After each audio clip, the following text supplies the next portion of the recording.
perfectly reasonable card to include in your priest deck. Yogg, at the end of the day, if you activate it on turn 10, is just a super powerful card. What it does on average is way above the standard power curve, and very often it's just impossible for Mage to deal with. If you gobble up a bunch of minions and they don't have devolving missiles, yeah, that can win the game. If you summon a bunch of rush minions and they already have minions on their side, then maybe you can make the trades beneficial enough on your side. But in terms of the starting hand for blitzchung, obviously Tom, I like the full mull to try and find Incantus flow, and I think I just like the full mull again for blitzchung. Just try and find some minions to play at the start. Yeah, and Wandmaker is definitely a decent way to get that curve rolling. I do think the build from blitzchung and possibly a lot of the other priests in APAC are running Yogg and Ooze in the list, because the idea is if my opponent is not banning priest, they might be targeting it. They might be bringing things like Weapon Rogue, Spell Mage, and then you kind of just want these cheat cards to win you those unfavorable matchups against Warlock too. Sometimes the Yogg can cheese a win, so I don't hate the build whatsoever. But in this matchup, definitely having the early curve is premium. Try and distract the Mage, and notably Tom has not drawn Incanter's Flow. He started with Font of Power, which is decent. Get some interesting options. The lab partner allows him to activate the Cram Session, but for now, just challenging the Sethek with the Rhyme Tongue looks fine. Yeah, it does. It does walk pretty cleanly into the Apo that we are going to see here for blitzchung. This really couldn't have worked out any cleaner for him in terms of a starting hand.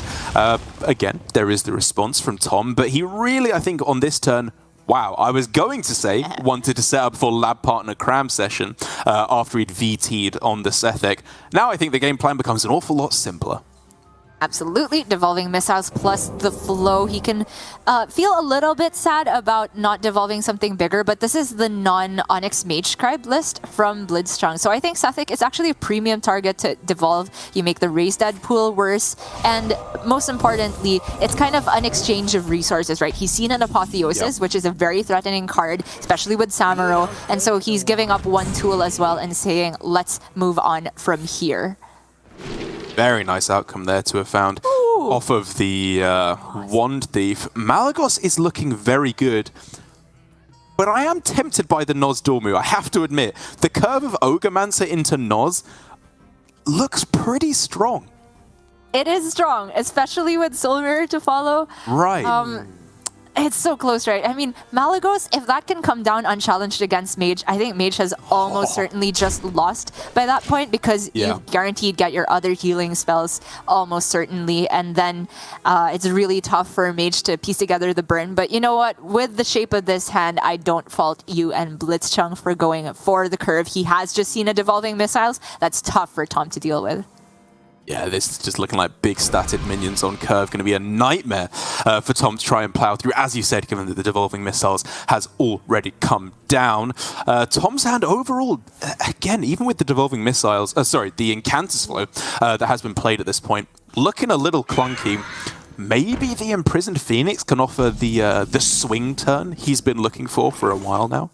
Maybe, but it is going to come down kind of late, because blitzchung is able to get that fabled Ogremancer while ahead on board status, which means that it's so tough for Tom to deal with this. He at least has a curve option with the Keyword and Ivory. With the Combustion pickup, it means that when the Phoenix wakes up, he has a decent way of dealing with the Ogremancer. Resizing Pouch! Yeah. On Mage, you can guaranteed get yourself a Flurry, but that's it that I can think of. I don't know if that's good. That could be pretty good, I suppose, if you just need to freeze a couple of big minions. Maybe a Noz Dormu, for example. Well, in any case, blitzchung took the Noz Dormu, so I'm only seeing one play this turn. I don't even know if he necessarily trades the Ivory. It's letting Mage get any damage to face is a bit scary, but it feels like Tom played that to try and challenge the Ogremancer in the first place, to the point where blitzchung is trying to just heal this up. Wow.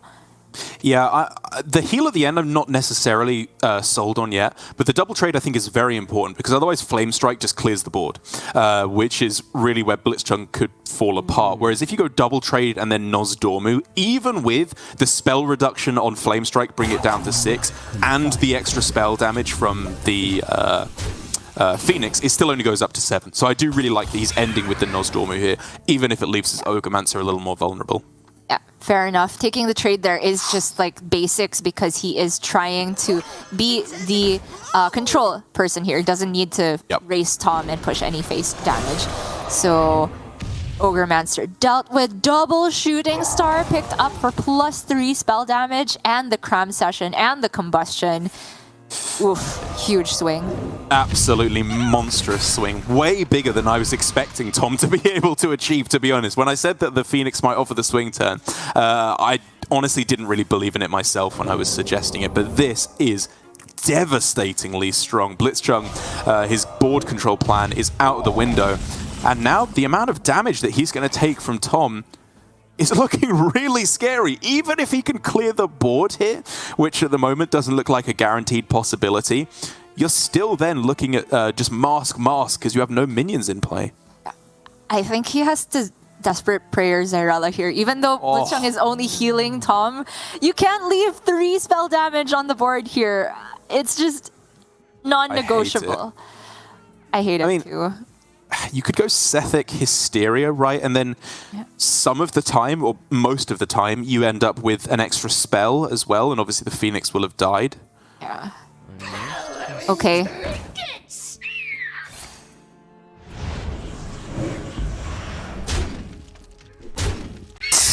Oh, no! Yeah. Disaster. I mean, Blitzchung was obviously aware of this possibility, right? And he is just saying that risk, he'll take it over using Desperate Prayer for no value and the Zyrella, which is a very important card, even if it's Mage doesn't play that many minions because it just offers a huger swing potential. So he'll know that this was a possibility, and that healing that he did not use for no value will possibly come in clutch here. Okay, a couple of big cards here to have found. Ooh, tough choice. Obviously, Nova is first instinct, but Powered Feast does synergize with Samuro, which I'm definitely looking at in the next couple turns that could be pretty important. Yeah. Looks like he is going to go for Prayer Zyrella here. Even a single spell damage minion is that threatening for Mage because he's seen double flow played. He could just die if he leaves that up. There's been no Spring Waters played, so yeah, Blitzchung on the safe side here, but it is not looking good. Samuro Feast is a clear, but it's not Apotheosis. It's not unlimited healing. And Tom has so many ways to deal with this. Oh, just so many. I think the real question here for Tom is how do you when do you play your resizing pouch? What mana breakpoint are you trying to hit? Is it 5 for a Plexus Blast? Is it 4 for Fireball? Is it 2 for Rune Orb? Is there something else entirely? Do you just want a big minion to throw down? It's really tough to figure out what the most likely good outcome is.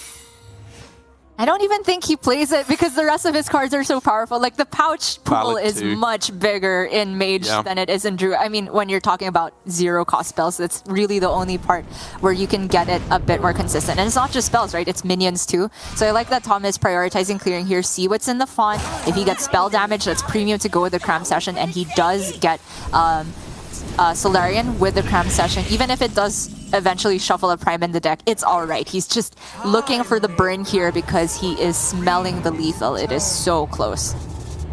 I guess the really annoying thing about having... Yeah, that's pretty sick to get your Sarah copied. The annoying thing about having resizing pouch is that if your opponent illusions it, they can then play the resizing pouch and they'll be guaranteed Desperate Prayer at that point, right? Which is pretty sick in terms of... oh, sorry, or Raised Dead, so I guess not actually guaranteed, but very likely to get Desperate Prayer at the end. Well... Pexis, Brain Freeze the Ysera, worry about it another day. Or is this just lethal already because he got the Ysera? Yeah, there's Fireball in hand. It's just game. Yep, 7 damage off the Fireball. It's literally just lethal. Oh, it's Tom? Tom? Okay. Tom. You know it's there, buddy. You see this. Okay. There we go. Okay. Just a little bit of Nicely done. Yeah, and just nothing that Blitzchung could do. I liked his strategy in the early game, going for Sethic over Wandmaker because you could get down the tempo Apotheosis on it, picking the Nozdormu over the Malagos to try and go for maximum presence on the board, pressure them out while their hand is maybe still a little bit clunky because they haven't drawn all their reduced spells. But once the late game hit, double flow came down. I mean, there's just nothing you can do once you've lost the board. Yeah, I mean, when you've seen the double flow, Priest is pretty much looking for specifically the Samuro Apotheosis combo for that big heal, or Elucia to dump a lot of those discounted burn spells. But when you don't have either, the Mage is just too fast. Their burn far outpaces the healing, and Tom does get the win over Priest, the class that pretty much everyone else in APAC is banning. But this is not LHS, right? Blitzchung can still queue it up, and even if it gets one win, I'm not necessarily sure if that still justifies Tom's strategy of leaving it up. Yeah, I think that for Blitzchung, the big loss there, obviously isn't that he can't queue his Priest, because he can, as he will do here. It's that he can't target the Mage, which aside from the Priest, I would argue had pretty good matchups against. The Druid, obviously, we've seen time and again that Mage really struggles to keep up, especially against Blitzchung as the king of token Druid. But the Rogue, again, I think is a decent matchup now that we've seen a slight nerf to Mage. Well, a double nerf, both in the form of Deck of Lunacy and Refreshing Springwater. I think it's able, just consistently enough, to get board control and make it so it's a little bit tricky for the Mage to keep up. But it is instead going to be Rogue against Priest now, a matchup that I think is a little bit worse for the Rogue overall. Definitely. Priest has so many tools to pick apart the board. We saw that Zyrella come down from Blitzchung last game, which only cleared off one minion, and he kind of had to because Mage's threats are pretty much all from hand, and if he takes any additional damage from minions, then he can pretty much just pack it up. But against Rogue, the story is very different, right? They do have some burn damage from hand, but it's largely in the form of Wicked Stabs. The Alex is expensive to play, and if they do discount it, then Priest can kind of have a good read of when to play Elucia. And in those instances, Zyrella, just to clear the board and take that swing, is a lot more backbreaking. Rogue takes a long time to rebuild. That's right, which honestly is why, in my opinion, I think that most of my wins, or a good portion of them at least against Priest, come from never having to rebuild, just winning the game on turn 7. Because if you can go for the Cult Neophytes to lock out Samuro Apo as the very, very crucial turn on turn 7, or sometimes turn 6, depending on how the palm readings, whether or not they've been drawn. But yeah, again, I do think that it's just much more important to go for the full-on aggro game plan and try and curve out very aggressively at the start. As Tom can do. This hand looks pretty premium. Foxy Swindle for board development and card draw. Kazakus, absolutely. It's a good start. It is. Only the Og Merchant is going to be tossed here. We're all in agreement. Blitzchung also has a great start, though. Palm readings keep in every situation, I find, when I play a Priest, at least, even though it does conflict with the Scorpid turn. And Scorpid is a keep versus Rogue because it's one of the few cards that challenges Octobot and still comes down on curve. Yeah, that's really the one thing that you have to be cautious of in terms of Octobot in this matchup. Tom with the Tempo Org Merchant, obviously he didn't want it in his starting hand because he threw it away, but now that you have it, absolutely. I think you are going to be going for just tempoing that out on turn 1. It might contest the Wand Maker as the big one, and then you get your Foxy Fraud down. It speaks for itself in terms of just keeping ahead on the board. And Blitzchung could just spend his mana here. The Sethik does challenge the Og Merchant. Even if Tom goes for a dagger to clear this, then Blitzchung just gets the unchallenged Scorpid in hand. My worry is if Tom had Octobot here, then Blitzchung didn't actually have a way to kill it off immediately, and he would have that minion pre-developed on board before the Scorpid comes down for the Octobot to potentially proc into. But in the world where that's not there, the Sethik, even though you have the Holy Smite in hand, just gets into the Raise Dead pool eventually and challenges Tom's board. And this is just working out sick for Tom. Finding the Prize Plunderer over the Brain Freeze was great, because now he gets to just go Neophyte Brain Freeze to take out the Scorpid on the other side. Interesting choice for Blitzchung. There's definitely argument for all of them. Kind of looking at just Holy Smite, I think that Hysteria on average is a bit too expensive for what it does here. Yeah, I tend to agree, but the fact that he has one Holy Smite is maybe what's making Blitzchung kind of diversify his assets here in terms of the shape of board that Tom could possibly build. As it works out, because of the Cult Neophyte, though, maybe he wished he took the second Holy Smite here, because he would be able to clear off 2 minions instead of just 1. Oh, Zyrella is enormous. Maybe he wishes he took the Desperate Prayer now. Right. I mean, that's the thing. If you knew that Zarella was the next card, you wouldn't even think about it. You would snap up that Desperate Prayer, obviously. But on average, with it being anywhere in the next 24 cards, I do think he made the right call. But now here for Tom, you have to be thinking Golem, 5 cost, of course. Divine Shield, that looks premium. And then +2/+2 is what I am thinking is going to be a huge outcome if this board sticks. Okay, it was the only good option offered there, but I think if there was copy, Tom would also consider that, because at this point, he's really just scared of a Zyrella clear or like a Condemn clear, right? And then you kind of just want the insurance, because if this board sticks, he's winning next turn even if he doesn't get the +2/+2. Blitzchung, is he even running? I don't even believe he's running the, the Desperate Prayers in his list. True. Deck tracker is not working at the moment. But either way, the outcome there is not what he was looking for. Needs to find something else. Finds the Desperate Prayer, but it's too late. Tom's kind of just aggroed him down. Blitzchung can clear 3 minions? Sometimes 4 if the Kazakh is cooperative. Okay. Did not work out great. Blitzchung is scared, but he's not dead to just +2/+2 this turn. And then he has the big swing with Zyrella. Yeah, even with the +2/+2 is the perfect outcome here. This is not over. Desperate Prayer into Zyrella, as you said, is huge. He's still kind of scared even after that happens, because of specifically Divine Shield as well, which here obviously was just the best option for Tom. But he has to. It's the only way to stay alive on board, and he will get up to 10, so if there's Wicked Stab for Tom, then Blitzchung is just dead, and we see Passage for Tom to possibly search for it, but just no other option for Blitzchung.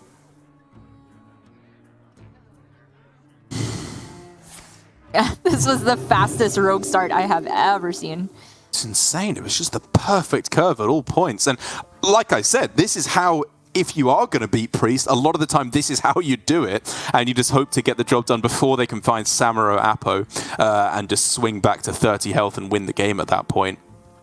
Actually, Blitzchung appears to be considering Soul Mirror here, because it will leave him dead to Wicked Stab even if he just goes for Hero or Zyrella, right? So could just be saying, I want the bigger minion left on board after this to possibly stick Apotheosis. I feel like it's a bit risky though, and he can just preload one Apo instead. Again, the breakpoint, if it's Wicked Stab, dead whether or not he Hero Powers face, so this is fine. Yeah, unfortunately, there's no kind of step golem to buff your own golem line, so we're just going for the secret passage to try and find the Wicked Stab. Again, that would obviously just be instant lethal here. Even Vanessa is... One... mana off? Mana off. Yeah, you're right with the Apotheo. Oh, Devolving Missiles! Of course, the Brain Freeze was also insane, but this is even more convenient. That's so good. Oh, it's just taking the Apexis instead. Fair play. Sure, yeah. Just more burn damage. In terms of what Blitzchung's outs are from here, it's pretty much Samuro off the top, you'd have to imagine. And if that's the draw for Blitzchung, then I don't know if Tom would rather have like Devolving or burn damage, but he kind of loses if there's Samuro if he's playing that many minions, so might as well take more burn damage anyway. You can heal Ethic in the pool. Ethic, yeah. I don't see that going there. Zyrella, you can't kill off to resurrect it, unfortunately. Well, he can just Soul Mirror, that's the clear. There wasn't Wicked Stab last turn. He knows about the generated Mage spell, but he knows Apo isn't lethal if it's a clear board. Oh wait, the Vanessa would still survive against Soul Mirror. So Soul Mirror is just lethal because of the Apo. So he has to go for the Sethic out. It's Hero Power face, raise dead Sethic, and then just die because you have no mana to work with. Yeah, you literally have nothing, right? Like you can't even chain Desperate Prayers because obviously they don't proc the Sethic. It's, I think, just a guaranteed win here for Tom, as I see it. Insane! Twice against Priest. All right, if you can do this, then you can leave a Priest, but this does not happen often. You have best. Yeah, no miracle card being able to pull him out there. Tom getting the win twice against Priest. I mean, who are we to doubt Tom? I was saying at the start the Priest looked like a bit of a dubious deck to leave up. Again, banning the OTK Demon Hunter, as you were saying, didn't feel like it had an especially high amount of utility. But in this instance, oh my goodness, it's just the dream for Tom. Double killing Priest. He might just get the full sweep. He might. Oh man. Of course, this being Conquest means that blitzchung has the freedom to switch to a different matchup if he likes, but again, on paper, because Tom's last deck is the token Druid, Priest should be favored once again, just like we said about this rogue. I'm not necessarily sure if blitzchung's list is the best tech against token Druid, to be fair, because again, I was saying if people are going to be bringing Priest, they should expect that if it's left up, then there are worlds where it's Weapon Rogue trying to target it, maybe Warlock, and so we have certain techs here from blitzchung. But the fact that he still has Ogremancer ×2 and Condemn ×2 is the big kicker here. Yeah, of course. It does look like blitzchung is going to be going with his Druid to try and take down Tom's Druid, which interestingly enough, I would argue is the one bad matchup in the mirror. I still think that Tom is in a good spot overall, of course, given that he is 2-0 up and token Druid can beat literally anything if you get the good hand. But for blitzchung with Druid, the mirror coming now, and then Rogue, Miracle Rogue, which I think, as we've seen, in my opinion, is turning out to be a good matchup, actually, for the Miracle Rogue rather than the Druid. And then Control Priest. Obviously, we've seen time and again, it'd be very, very difficult for token Druid to take down all the mass AoE removal that Priest has access to in its arsenal. So while Tom, again, looking in a good spot, 2-0 up, fighting for his life in Grandmasters here, it is not over yet. blitzchung, the player who won 2 weeks in a row on this token Druid, just has to get a single win in the mirror before he moves on to his 2 favorable matchups. I mean, isn't this already favorable? It's blitzchung on token Druid. I'm pretty sure that's just a recipe for success pretty much every time we've seen it. Although he did take some losses once we moved away from the specialist format. I will say, though, that with 3 chances, you'd have to imagine Tom could get there. And I am rooting for Tom because this win for blitzchung doesn't really mean as much for him. Not nearly as much as it does for Tom, who is fighting for any chance to stave off relegation. In the mirror, we do have the exact same list. It is a true mirror, and we already know how explosive this matchup can be. One big Gibberling push onto the board, if you have the Pride's Fury to follow it up and your opponent doesn't have an answer, it can just mean like a turn 3 concede is very feasible. It's very, very possible. These mirrors are super, super quick. It's very, very difficult to make them last anywhere longer than like turn 4 once the Glowfly into buff comes down. At that point, it's basically over. But I do think, again, the dichotomy we see, or the dynamic, I should say, rather, between the 2 game plans that you have in the early game, whether it be purely looking for draw into Glowfly or trying to go for the tempo start, I guess you could call it. I don't know what to say, but with the Gibberlings, Thorn Growth Sentries, buffing it up with Power of the Wild, where you don't make these overwhelmingly strong boards, but you just try and make a mediocre board first as the very important factor in that game plan. We kind of already see that. Tom has all the draw in the world. blitzchung had access to the Thorn Growth, and instead just throwing it away, looking for that draw. Oh, this is so interesting because when Alutamo and Glory had this mirror, Alutamo kept the Thorn Growth on the plate, I believe, in the exact same mirror. And I am, as much as I respect Alutamo, I'm going to default to blitzchung on all matters token Druid because he's blitzchung, right? So blitzchung is saying Thorn Growth is not good enough. If my opponent has the Gibberling start, you kind of wish that you had the Thorn Growth, but even then, it's just not necessarily enough, right? As for Tom, he keeps Innervate alongside Fungal Fortunes, which is a bit interesting because he's already on coin. So if you wanted to play that on turn 2, you already could. The fact that Tom missed there, we didn't get to see what the card was, but I'm going to go ahead and try and deduce that he picked more, and therefore it's going to be a 1 or 0 cost card. And if it was Nature Studies, there we go. It's a pretty insane card because already this could be a huge Gibberling turn if he wanted to. It could be, but the problem is that he doesn't have any immediate buff for it. So even if there, let's say he gets like 6 Gibberling, I'm just throwing a number out there. If blitzchung just hero powers the 1 Spellverse Gibberling, Tom's next turn is just draw and then kind of waste a turn. So I don't fault him whatsoever going for Fungal to make sure he has follow-up once he does already get on board. But losing the second Gibberling is rough indeed. Oh man, this is gonna be so close. Blitzchung goes for the Panther as well as the Thorn Growth, so we get something on board, obviously setting up for Vate Arbor up on the following turn, which would probably just lock out the game against any kind of draw turn here for Tom. But Tom does not have the draw turn. He goes for the Nature Studies, hits the Lunar Eclipse, which is so big here. Otherwise, that would be another huge minion, another value trade on Blitzchung's side. And the Pride's Fury for a bunch of 2/4s might just be enough. Ay, ay, ay. Blitzchung can Vate Lunar Arbor up and then take 2 value trades. And you might even Lightning Bloom Hero Power there so that the Lunar plus the Hero Power clears something, but then you're not killing the Spell Burst Gibberling. Oh, it's so awful. But he has to Arbor it up, right? There's just no wiggle room. Yeah, I'm not seeing anything else, to be honest. It's just like the 2 4/3 bodies alone are essentially mandatory at this point to contest these Gibberlings.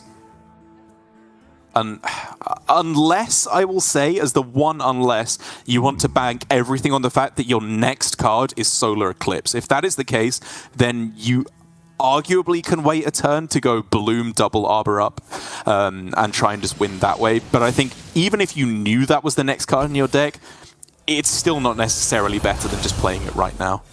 Yeah, I think the fact that even if it is the next card in his deck, Tom can then just kill off 2 of the taunts immediately means that even if you got 4 minions on board, if Tom has another buff, which by then he won't be overloaded, it's just too powerful.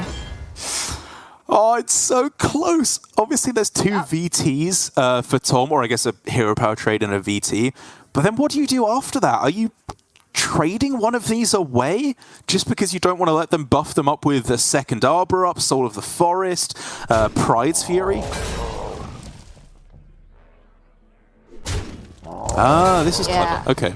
Yeah, Hero Power into a minion instead. Nice line from Tom because he does still preserve 1 more minion and kill off 1 4/3 at the same time at the cost of just a little bit of face damage. And for Blitzchung, Panther into Soul of the Forest? I think it's Hero Power VT and call it a day. I think this is the point of the game where Tom has expended so many resources where you can potentially bank on just drawing Fungal Fortune's very next card and try to win the game off of that. Okay, alternatively, Panther and Hero Power, and just don't play the Soul of the Forest. This is fine as well, because as long as he's not overloaded, he has a way back into the game as long as the top of his deck is kind to him. And he could also just be thinking, what if Tom's hand is absolute garbage? But it's not. They're second Fungal Fortunes. Yeah, at this point, it's basically just a race to that Fungal Fortunes, and Tom already has it in hand as the by far most important card he could get here. Hero Power plus Trade is looking very, very strong as well, but maybe with that pickup now, he'll want to go a little bit higher tempo with Luna into extra card draw. Kind of close. Definitely, but because you can potentially miss on the Guess the Weight, sometimes it's net less spells in hand for the Fly on the next turn, and so he is just going for the guaranteed clear. And Blitzchung, oh no, the Spirit of the Forest has passed on to Tom. I mean, this is just deforestation in action, right? His life force has been drained here as Blitzchung. He is thoroughly being out-treed, out-bugged by Tom as well. As the Fungal Fortunes is the one card that maybe keeps him in the game, but I think you and I know with Arbor up on the other side, it looks like tom60229 might have saved his skin just for one more game, one more day here in Grandmasters as he tries to claw his way out of the relegation zone.